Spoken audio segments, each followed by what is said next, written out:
Now, the general attitude in the manosphere about dating single moms is just don't do it at all, ever. And I don't know. I really try to avoid painting in broad strokes altogether.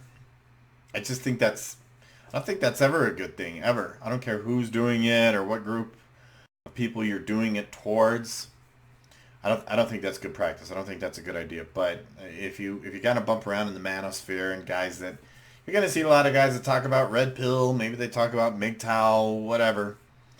They'll tell you just stay away from single moms completely. Now,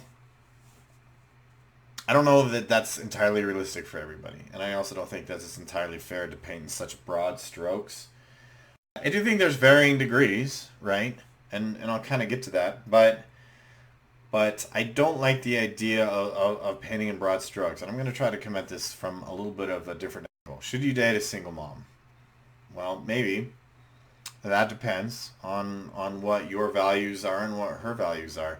See, it's like it's sort of dying, but the is the glass half full or half empty stuff that I used to hear all the time. Are you an optimist or are you a pessimist? Is the glass half full or is the glass half empty? Well, it sort of depends on how thirsty I am at the time, at any given time, right?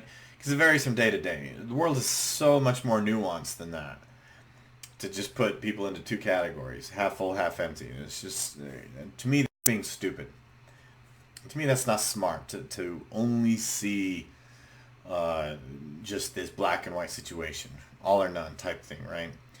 And that's sort of what I see a lot of the attitude towards single moms is. Don't date single moms. Now, I don't necessarily think that it's just that black and white.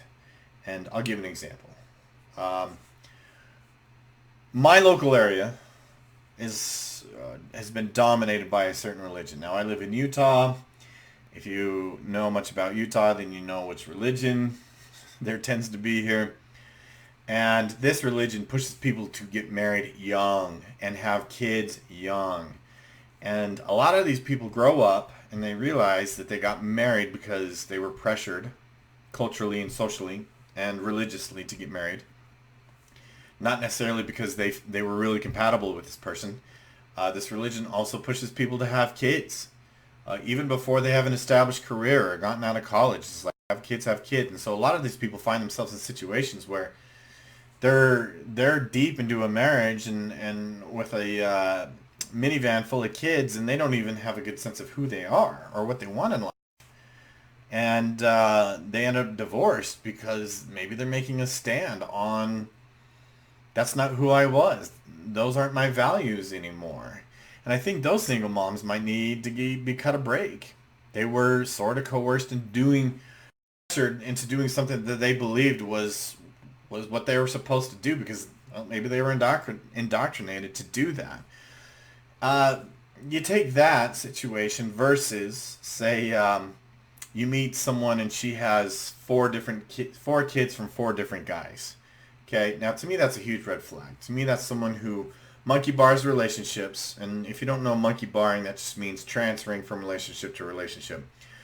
Basically, when one relationship is ending, they're grabbing onto the next one, right? And they're not going to let go of the old one until they've secured a new one. That's monkey barring. Some people will say monkey vining. I don't know. I call it monkey barring, like the monkey bars on the playground. You just transfer from relationship to relationship. And so monkey barring to me is a huge relationship red flag. Watch out for women or people in general that monkey bar. That's a huge red flag, I feel like. And if she has had multiple children with multiple different people, sometimes women really do have children because I've really heard them say this. I mean, I'm a therapist. I talk to people about their problems. I've been doing this for nearly 20 years, and I have heard women say that they have had children or wanted to get pregnant with a certain guy so that she could lock him in to a relationship so that he wouldn't leave her. And using a child as a means to keep someone around, um, to me that's sick. It's kind of warped. So watch out for the women that have multiple kids from multiple partners. And on that note, I swear sometimes I see guys where it's just like they have multiple kids with multiple partners. Guys, stop it. You can date someone without getting her pregnant. I swear it's possible. And so single moms, it's not black and white. There's different stories. There's different nuances. You have to get context with people. And I'm also going to make the argument here too that we as guys, we're too passive when it comes to relationships these days. I already talked about this in a different video, but happy wife, happy life. A lot of guys approach relationships with this attitude. It is a failed strategy. This is a relationship failure. If you want your relationship to fail, then just give her what she wants, so that you can stay happy. That does not create a happy or successful relationship, guys. So you need to take a more of an assertive role. I don't believe that any one partner should always do the leading. I think it needs to switch off depending on the situation and the circumstance. If you're in a relationship with a partner who is unwilling to do that and she just has to be in charge all the time, get out of there. Ditch her. That it's gonna fail anyways. Inevitably, you're gonna generate resentment and all that towards her. So look for someone who's willing to take a back seat sometimes. So, as a therapist, it's really important for a couple to have certain values in place. It's okay to discuss these values. You have to establish values in a relationship if you really want it to be successful. It's okay to have these conversations.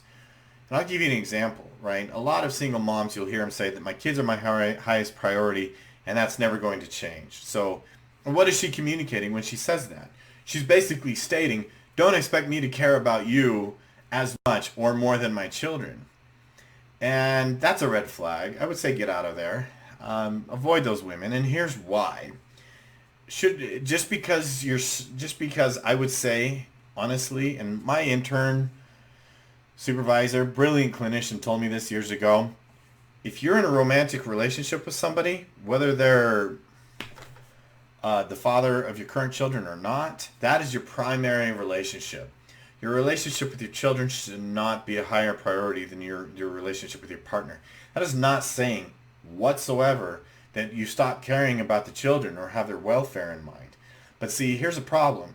Children do this thing called triangulation, where if there is a division between the two adults, the kids will exploit that all day long to manipulate to get more of what they want. I don't know how kids pick this behavior up, but I've seen them do it like it's an instinct.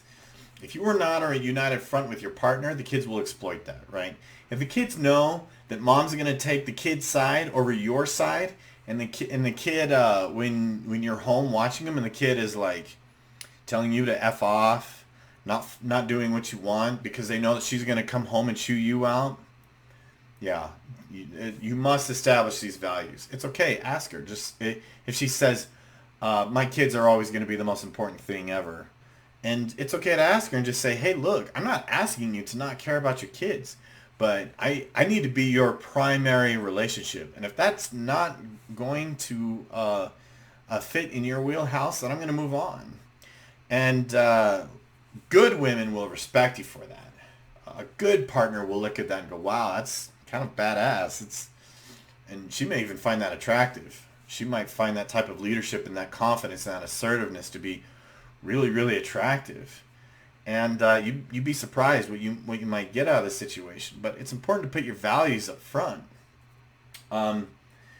If she is adamant about, I'm a single mom and that's my identity, and unfortunately I feel like we do live in an era where it's just her identity, right? Because I think a certain female-oriented movement has made it look like that being a single mom is very empowering.